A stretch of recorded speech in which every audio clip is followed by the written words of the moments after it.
Hello, I am Eddie O'Sullivan, and this is This Week in the Italian Campaign.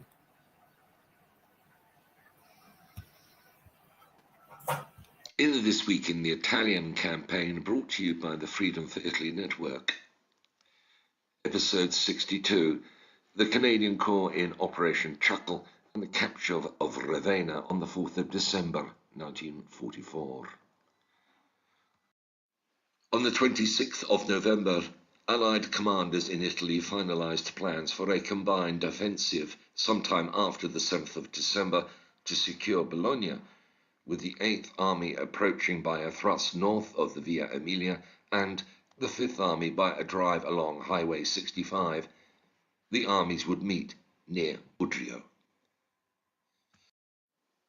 Allied planners recognised that it would be desirable for the 8th Army to be across the Santerno River before the concerted blow. 8th Army Commander Richard McCreery had already begun a full-scale attack on the 21st of November. 5 Corps had previously crossed the Montone River southwest of Forlì. The 46th Division fought slowly westward while the 4th Division, turning north across the Via Emilia, began pushing back 278 Division from the flats between the Montone and the Lamone rivers. On the left, the Poles advanced across the Marzano to the Lamone. By the 26th of November, both corps were holding the east bank of the river on a broad front extending 4 miles downstream from Faenza. Blocked by stubborn resistance at the Montone at San Pancrazio, the 10th Indian Division swung a brigade across the river at Highway 9 to attack northward along the left bank. Heavy rain brought operations to a halt. On the 29th of November, McCreery confirmed an attack with 3 corps, the Canadians on the right, the 5th Corps on the Via Emilia, and the Polish Corps on the left flank.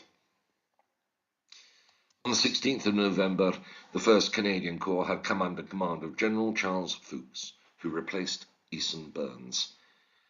On the 21st of November, it was ordered to take over the 8th Army's front from the Casa Bettini to the sea. The Canadian Corps was directed to capture Russi, cut Highway 16 northwest of Ravenna to ensure the fall of the city, and then advance through Lugo to establish a bridgehead over the Santerno in the area of Massa Lombarda. The Canadian part in the 8th Army's offensive was named Operation Chuckle. Operation Chuckle involved the 1st Canadian Division attacking through the 10th Indian Division west of the Montone River, using a bridging site near Casa Bettini, seizing Russi and driving forward across the 3 intervening rivers to Lugo. The 5th Armoured Division would advance on the right and cut Highway 16 near the Lamone and capture Ravenna. A battalion group formed around the Seaforth Highlanders was to land in amphibious ducks at the base of the Comacchio Spit and drive inland to cut the highway at Mazzano to link up with the 1st Canadian Division. The Germans opposite the Canadians comprised 2 divisions, 114 Jaeger Division on the coastal flank as far inland as San Pancrazio, and 356 Infantry Division to its right. Both were part of the recently formed 73rd Corps, commanded by General of Infantry Anton Dostler. Operation Chuckle had 4 phases. The 3rd Brigade was to drive north from the Indians' bridgehead, take Russi and force a crossing over the Lamone River. The 2nd Brigade would then seize Bagnacavallo and establish a bridgehead over the Senio River. The 3rd phase called for the 1st Brigade to capture Lugo and advance to the Santerno River, and in the final stage, the 3rd Brigade would re-enter the battle and capture Massa Lombarda. The 5th Armoured Division's assault was also to start from the bridgehead west of the Montone. 1 battalion of the 12th Brigade would concentrate behind the 3rd Brigade and thrust along the left bank of the river and clear the San Pancrazio area for bridging operations. The 3rd Brigade would then push north secure the village of Godo, and cut Highway 16 east of the Limone River. At the same time, other elements of the 5th Division would drive on the Ravenna from the west, while Porter Force moved in from the south. For the first 2 phases of Chuckle, all available Wasp flamethrowers, as well as a squadron of crocodiles, were to be used. They would pass to the 5th Division after the Limone crossings were secured. Air operations included the employment of rocket-firing US Thunderbolts, working for the first time with Canadian troops in Italy.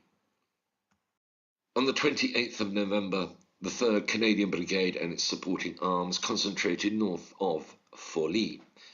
As the Indians had not yet secured the bridging site at Casa Bettini, the engineers began to work on an alternative site 1,000 yards upstream.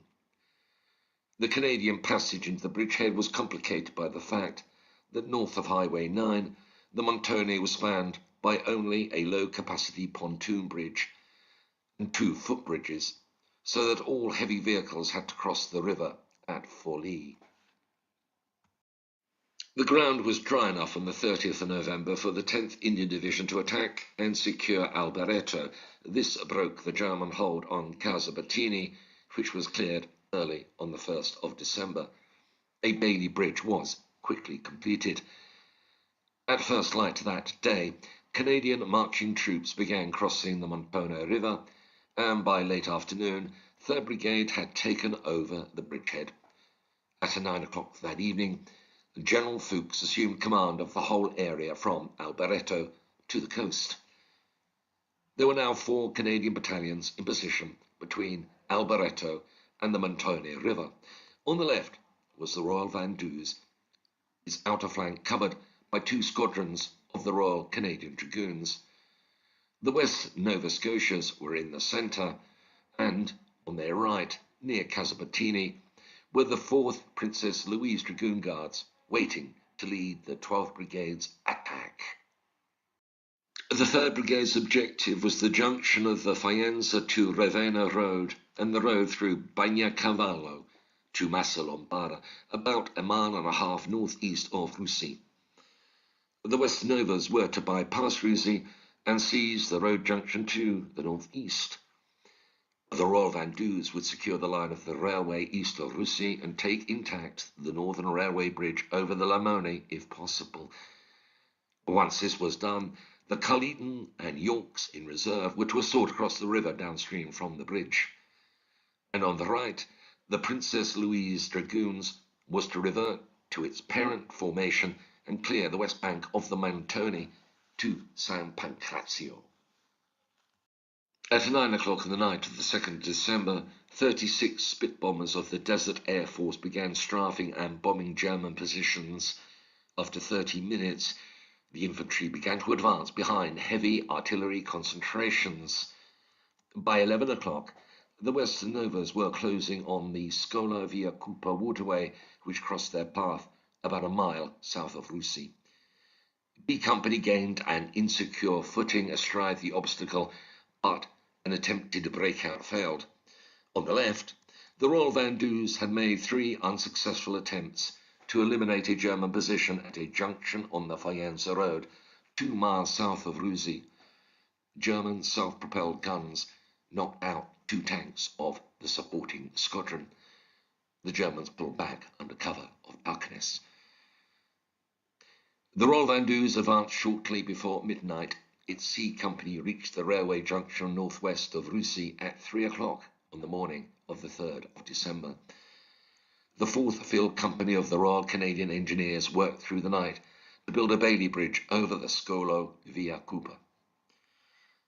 At 2 in the morning on the 3rd of December, 2 companies of the West Novas crossed the waterway and pressed northward, followed by supporting arms moving over the completed bridge.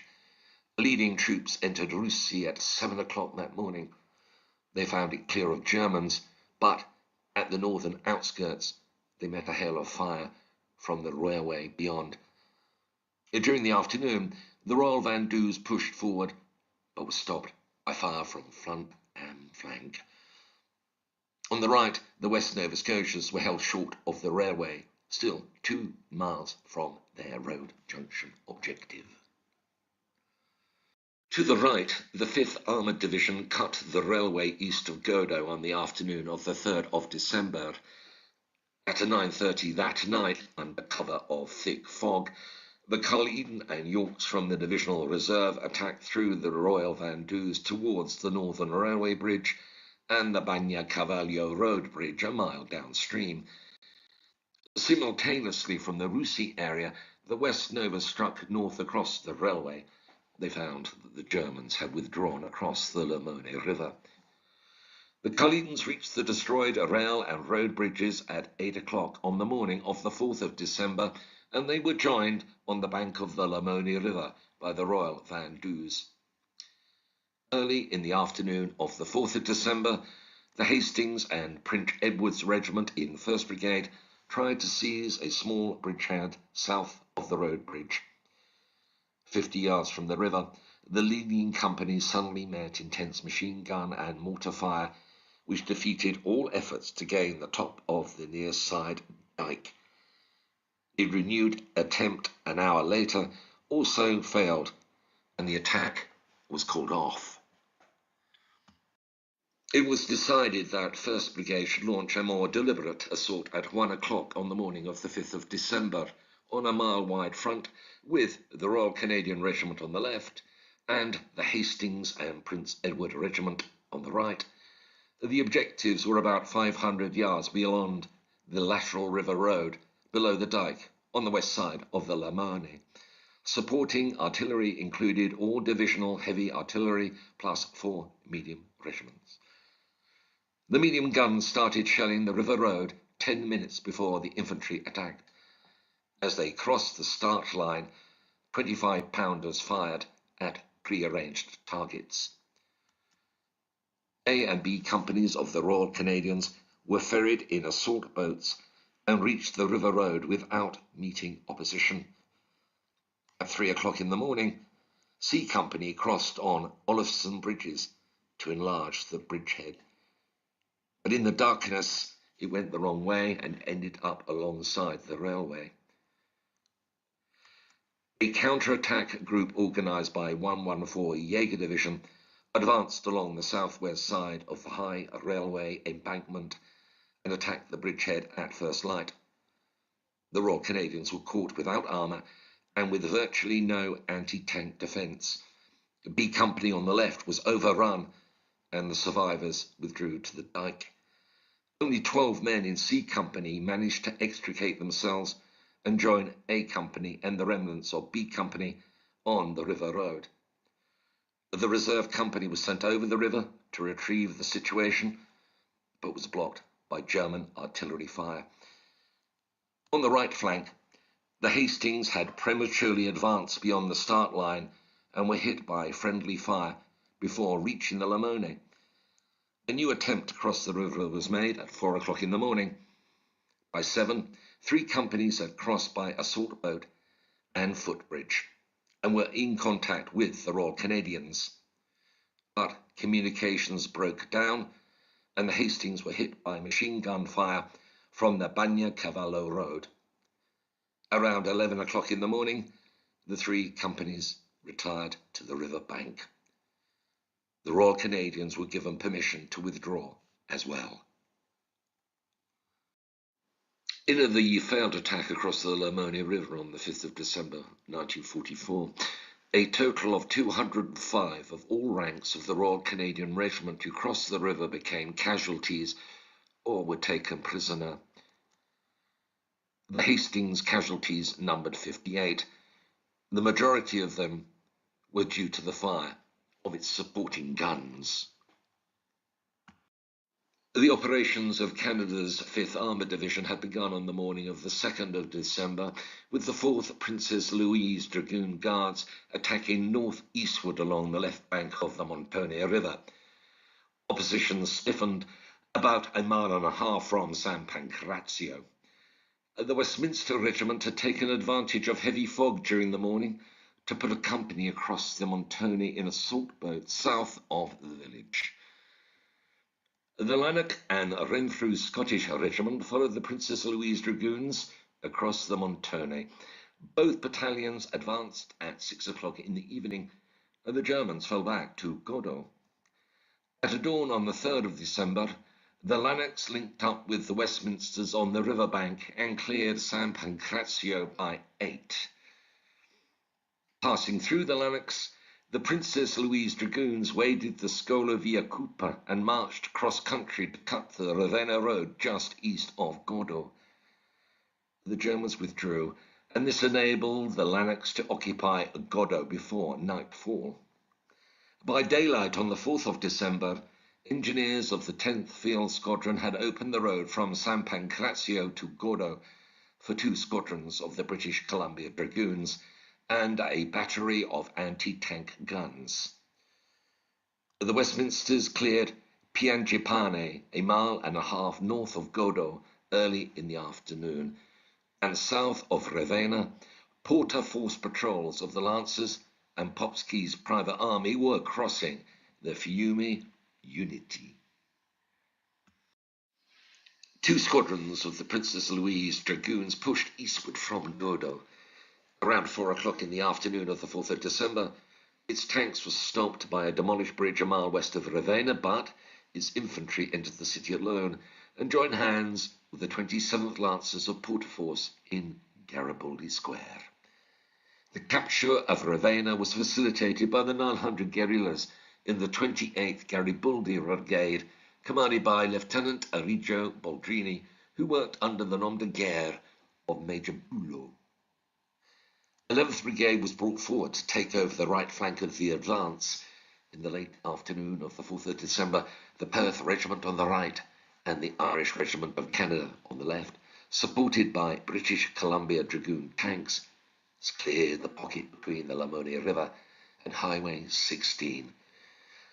West of Piangipane, the Lanarks and the Westminsters cleared the area to the boundary with the 1st Canadian Division. So by the morning of the 6th of December, 5th Armoured Division had closed up to the Lamone on a 5-mile front. Cut off by the 11th Brigade sudden thrust, the left wing of 114 Jaeger Division on the extreme eastern tip of the German 10th Army was forced to fall back towards the Valle di Comacchio. To the left of the 1st Canadian Corps, the 46th Division and 2 Polish Corps had joined the attack after dark on the 3rd of December. 128 Hampshire Brigade in 46th Division captured Olmetello. Castel Raniero was captured after darkness on the 4th of December. Columbaro was taken in the afternoon of the 5th of December. By the end of the 7th of December, the 46th had consolidated the bridgehead which extended along the ridge from south of Medeura. Meanwhile, 2 Polish corps moved forward on its left to threaten Highway 9 to Bologna.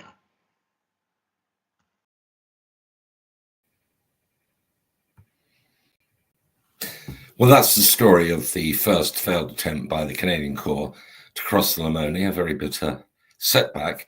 And this was to lead to a further assault, which we will cover in the next episode of This Week in the Italian Campaign. As you heard, Ravenna has been captured, so progress is being made. But the assault against the Germans in northern Italy is running out of steam, and with winter approaching, it's becoming pretty clear that the objectives set for the end of the year were not going to be achieved, and that the 5th and 8th Armies are going to spend another winter well short of what they hope to achieve. So that's it for this week. We'll be back with another episode very soon. So until then, from everybody here at This Week in the Italian Campaign, it's goodbye, good luck, and may God bless you all.